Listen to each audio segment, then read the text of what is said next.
Hello everyone, welcome back to the channel. In my previous video you saw I have an engine light on, which is nice. Look at that! Somebody come and look at this. Look what came on! Oh goodness gracious! So you know that's what you want. February starting off nice and strong. But anyways, the engine light is something that I already know what it is. It's a pipe just around here that I already shot a video on. I first Q-bonded. Q-bond crack, you can't use Q-bond on boost pipe. That's all I had. Then I bought me Pratley steel, which I then tried again, and that held long. I mean, it's February now, and I repaired it I think in November with Pratley, and it lasted pretty long. And then I gave it some on Sunday, and it must have started leaking again, because on the OBD2 scanner it shows that it is same code. Oh, I'm gonna put it down here. I'm gonna show you what code it is, so you know exactly. It's leaking somewhere in the boost system.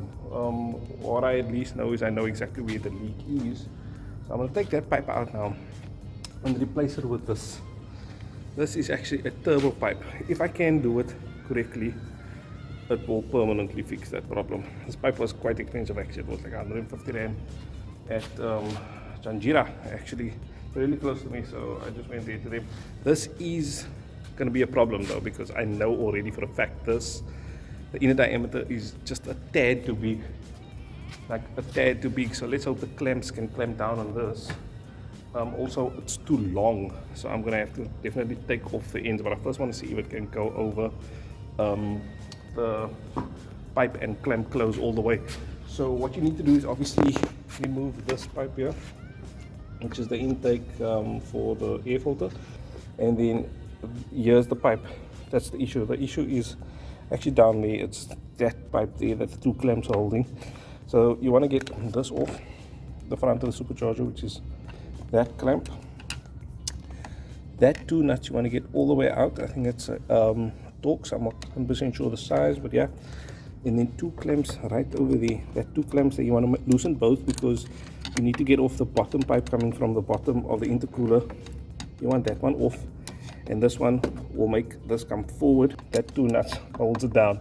You want to get that two out, that clamp loose, and then that two. That's the only two things. That's the only things you need to make loose. Once that comes loose, this comes forward and up, and then you can get to the small pipe that I'm talking about. So let's get to that quickly.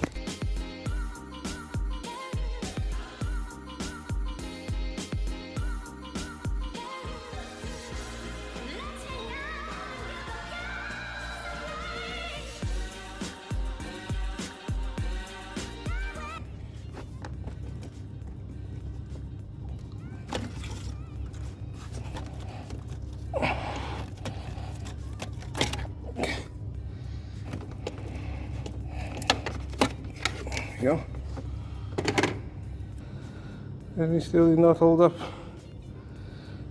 Came loose all the way around. Oh man, it's definitely a lot of vibration there for sure.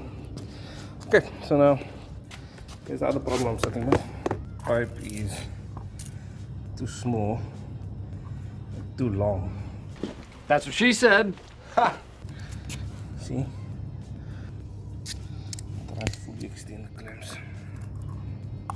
Okay. No. Clamp like this. Ooh, yeah, that's gonna leak like you won't believe. But okay, the experiment here is to see if it clamps and stays.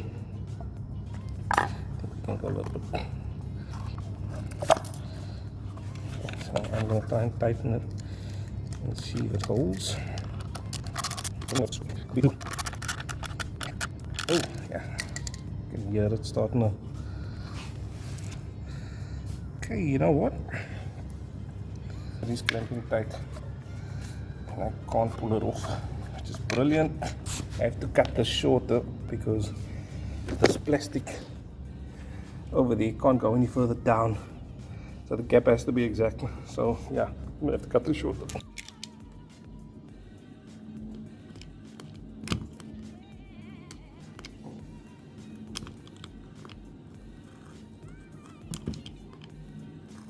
And here again you can see, I don't know where's part number. I think there's the part number. M271094148. This is the part number. I have no idea what this is called, but at least it did not hold on very long. This should hopefully be a permanent fix. I will not buy this again, because if that's what happens to this one, you can only imagine if I buy another one, how much, what the hell I will, you know. So no, let's use turbo piping. Now this is how it sits pretty much. And I want it facing forward, so you don't want to break that clamp. Remember that two mounting points, you do not want to break that. So let's keep a nut in there, just so that it can stay lined up.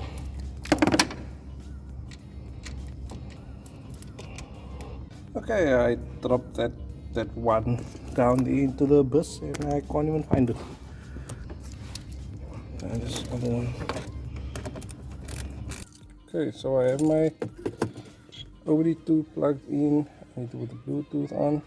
So let's do the fault codes. Then there's a code.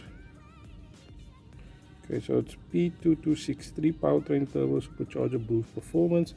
Obviously picking up a boost leak. And then you can see the two faults. You can go clear faults on ECU. Just know that it can't be undone.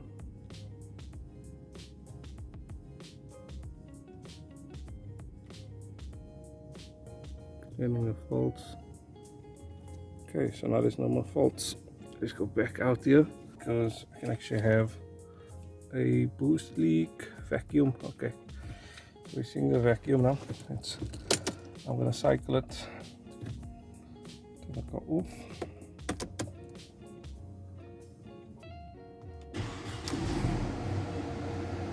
Engine light's gone now. As you can see, engine light is gone, and I'm not gonna leave it now. The car is still kind of cold.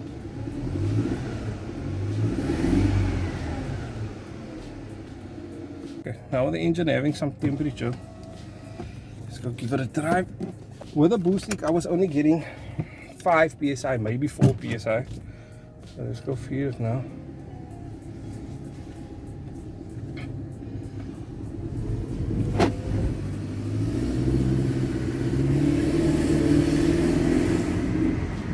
Okay, I cannot put all the way down.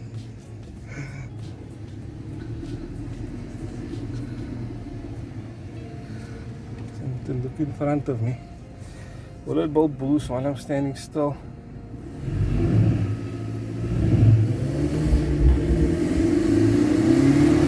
Yep, there's boost. Full boost. I don't know what my max was there though. Let's go to the other screen. Power. Good boost. Okay, yeah, at least we can see what's max boost.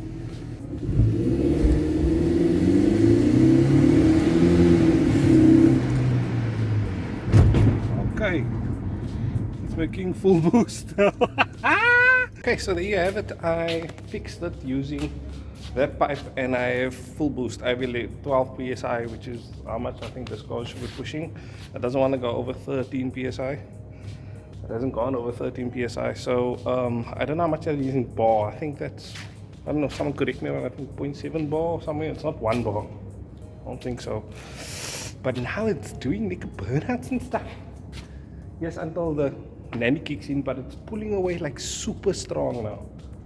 And I think it's been leaking for quite a while, because it feels way more powerful than it did before the engine light went on.